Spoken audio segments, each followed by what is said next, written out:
Thank you for downloading this RealAgriculture podcast. Excite your crops with inputs from Excite Bio. Access nitrogen and phosphorus with Excite Bio's lineup of inoculants and ag biologicals. Since 2010, they've been helping farmers harness the power of the soil. Learn more at excitebio.ca. That's XITEBIO.ca.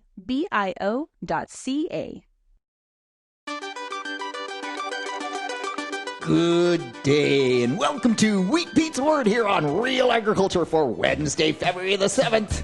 On this episode of The Word, Canada's Ag Day next week. Get ready. Hey, is the cattle industry anywhere close to net zero? What's the reality there? Is it go time in the field? Oh, producers are getting antsy. It's February now, after all. And at the end, just what I've learned in the last week. There is so much more to learn, so much more that I am learning. Just watching Ontario Ag Conference sessions, going to other meetings and conferences, and it is astounding how little I know already, or it is astounding how much new information is being generated every year. It's just so fun to be in agriculture. Let's go!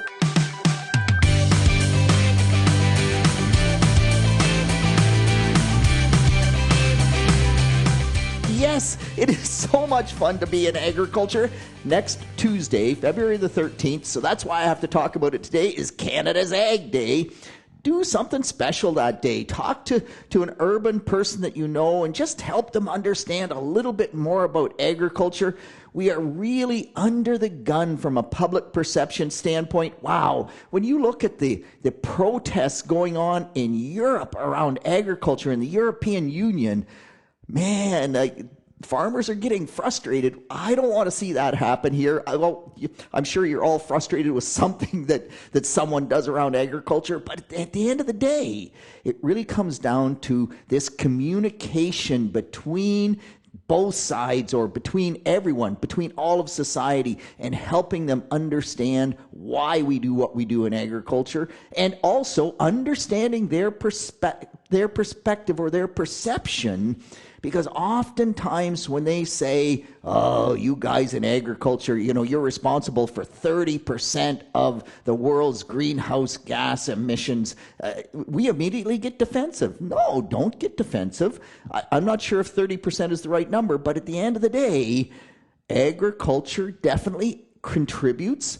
And we contribute to the dead zone in the Gulf of Mexico, to the phosphorus blooms in Lake Erie.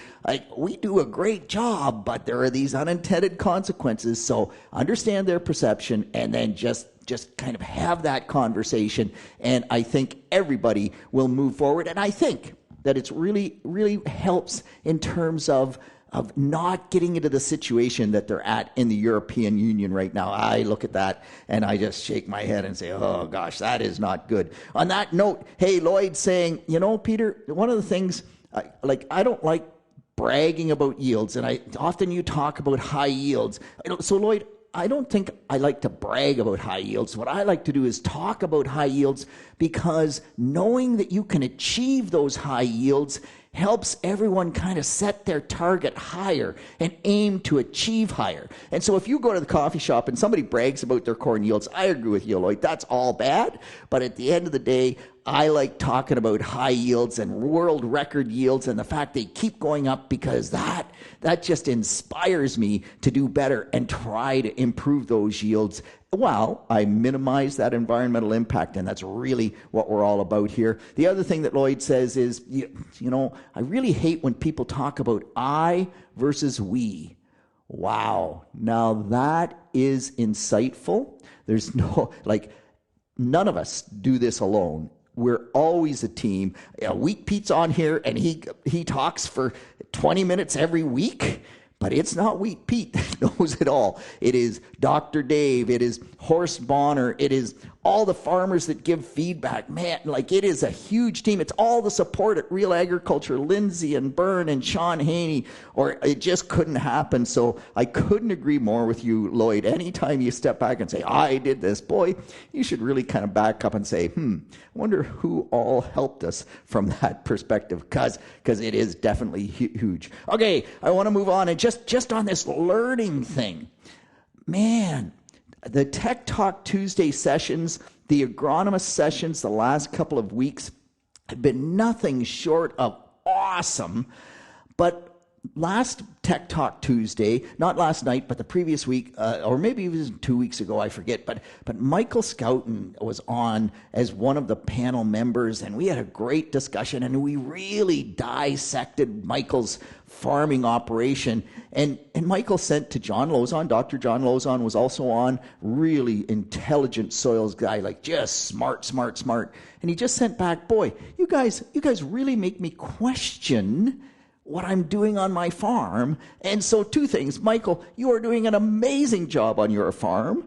And the reason that it's good to make you question, because all of this learning should just make us question what we do.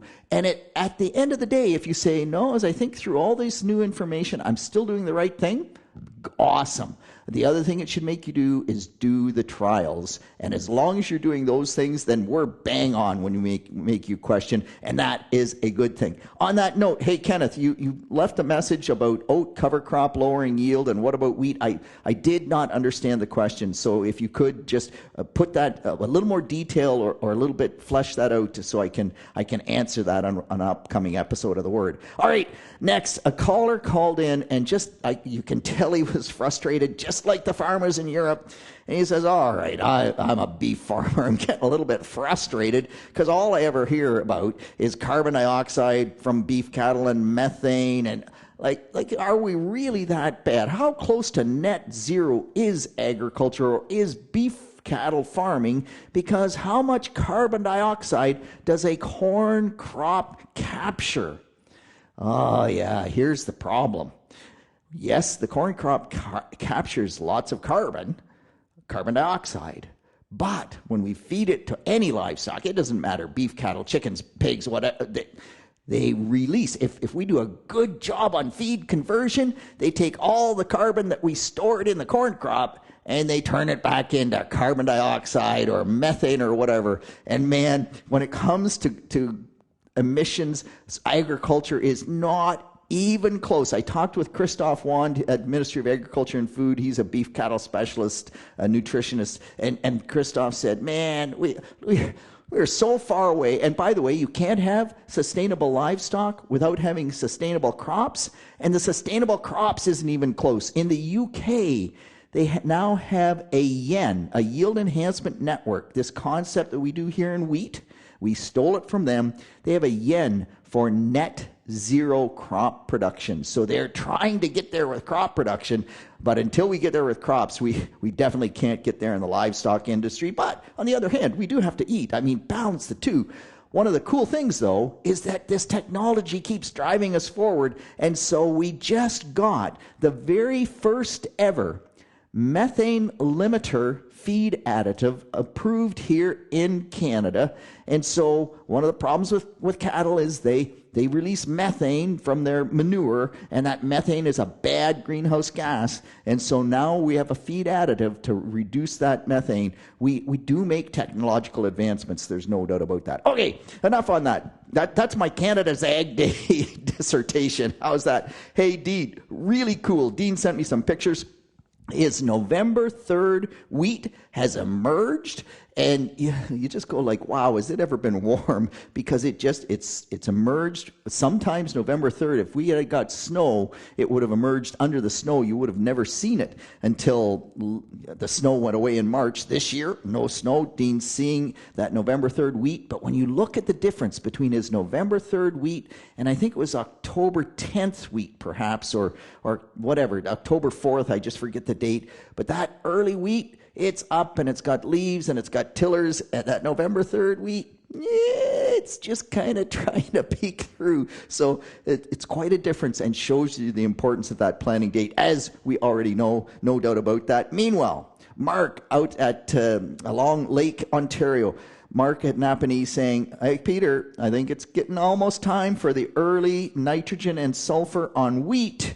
I've got no snow. The wheat is starting to green up. He took a soil temperature at 1 inch depth. It was 4.7 degrees Celsius. Man, wheat grows anytime it's over 2 degrees Celsius if it's broken dormancy. But a great Twitter discussion, and we it's February, right? It's February to think about putting fertilizer on wheat crop. My inside voice, Mark, just wants to scream, no, don't do it. But as that discussion ensued, Mark is going to make sure that he protects that nitrogen. He's going to run a low rate, and he's going to do it in some fields. And hopefully, Mark, you're leaving strips in those fields. It's not a field-to-field comparison. You're going to do some strips in fields just to see if he does get a response. And Mark lives in a different part of the world. He gets things to respond that I can't get to respond on my farm, or Shane and I haven't been able to get to respond. So I think in terms of doing the experiment, particularly because the climates, our winters just seem to be getting warmer. We wonder how much impact that could have from a management standpoint. But yeah, definitely be wary of the environmental consequences, just in terms of make sure you use the dual inhibitor as Mark said he was going to do, and keep your rate low. By the way, Mark, just on that note, the Ohio research, really, really clear. There is no benefit, absolutely none, to any nitrogen applied prior to green up on the wheat crop, which makes perfect sense, because if it hasn't greened up, it isn't growing, it isn't taking that nitrogen up. So go slow, but it is an interesting project to do, and hopefully we learn from that.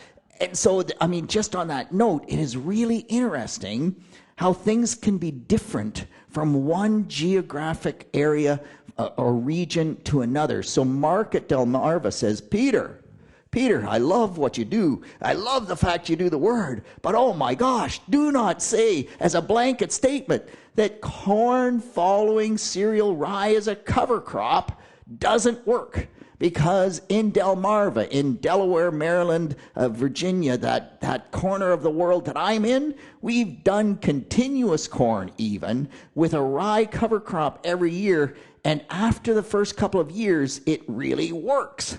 And I'm going, whoa, wait a minute, I got to understand this better. So Mark says that they don't kill the cereal rye. He called it pocket high. So I'm thinking that's like 3-foot tall rye.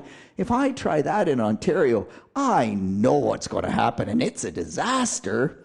So you get a little digging more, and the rye in Delmarva, it's just that much longer season. Pocket high rye by April the 10th. They kill the rye April the 10th. They don't plant the corn until May the 10th. And so that whole month gives that allelopathy and the root disease issue that we worry about so much here, because we have such a short season. We don't have the opportunity to kill it April 10th, and it's nowhere close to pocket high. It's 3 or 4 inches high, just like it was when it went into winter. So, yep.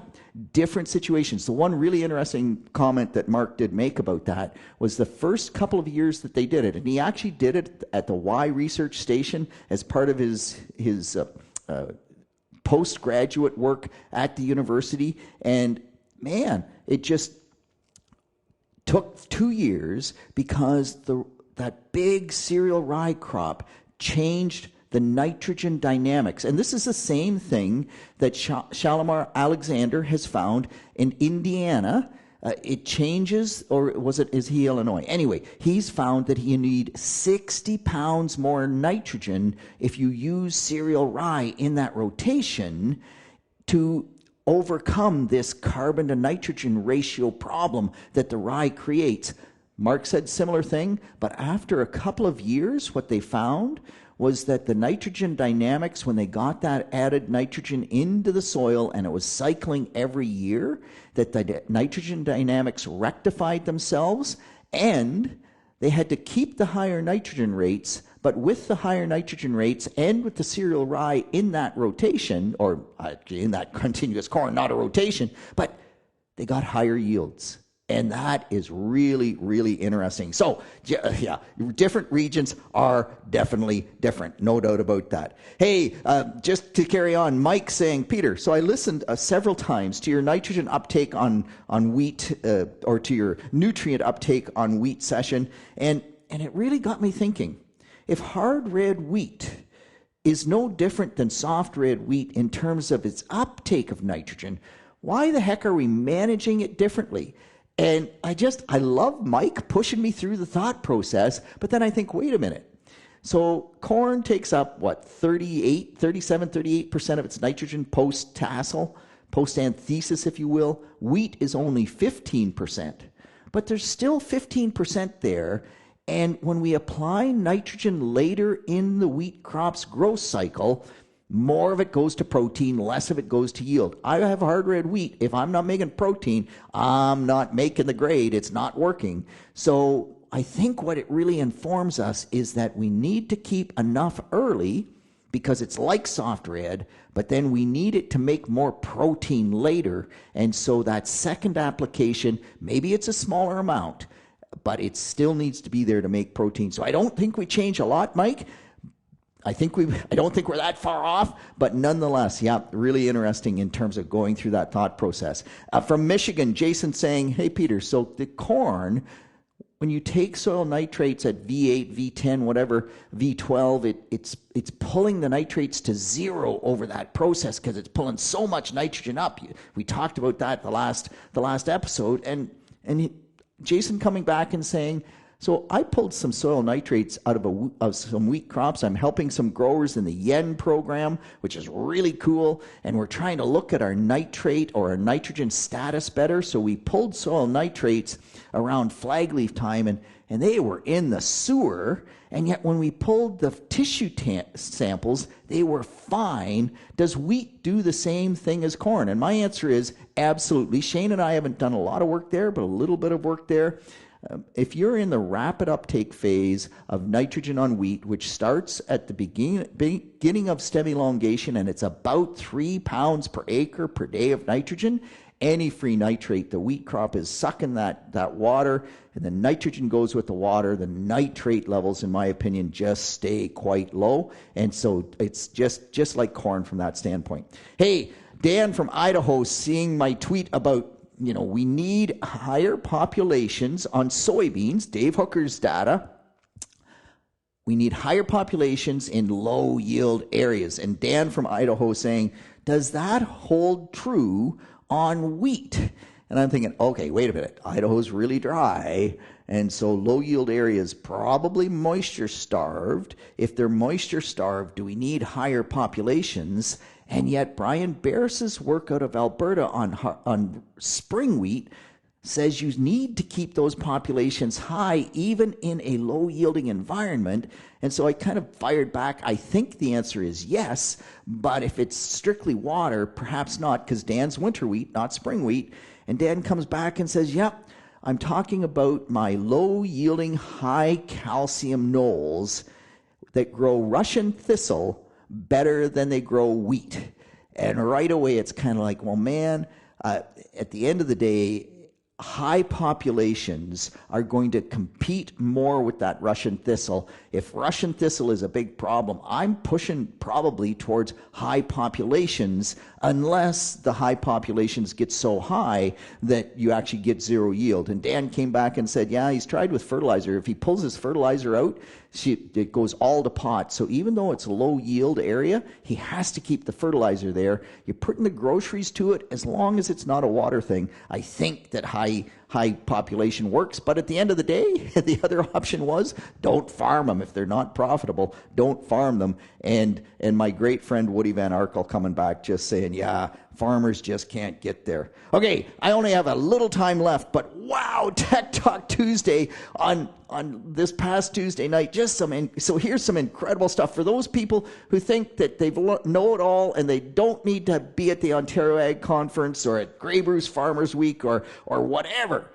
Man, so you go to individual nozzle shutoff, particularly with a power width modulation, a PWM sprayer that can, now once you have PWM, you can get turn compensation. As the boom goes slower on the inside and faster on the outside around that tree in the field that you got to go around, you can compensate that for that so that the rate that you apply stays correct, plus individual nozzle shutoffs. The data says from Dr. Jason DeVoe on Tech Talk Tuesday, 3 to 10% herbicide savings. And you go, wow, that's interesting. Josh Boerzen on the call says that not only that, it's an environmental win. So that's on average, let's say a 5% savings. If it costs you $20 in product in the tank every pass, that's $1 an acre that you can save with that technology, plus you improve the environment. Man, we just, like that technology, we have to get there. And then Elizabeth Hawkins, and Lindsay, we have to get Elizabeth Hawkins on an agronomist, and we have to talk about yield monitors. For anybody out there in the field who's been using these blocks in the yield zones, man, yield monitors just blend that data so much that the blocks must be a minimum of 250 feet, maybe even 350 feet. And if they aren't that long and you're basing decisions on that data, you're wrong. 100%, the chances of you being right are very slim because the data will not be accurate. And yeah, that is incredibly powerful stuff. I'm out of time. I'm over time, but so much cool stuff. On behalf of the team here at Real Agriculture, this is Wheat Pete with the word for Wednesday, February the 7th. Keep the questions, the comments coming, and keep challenging me. That's where the fun is. I'll be back next week. See you then.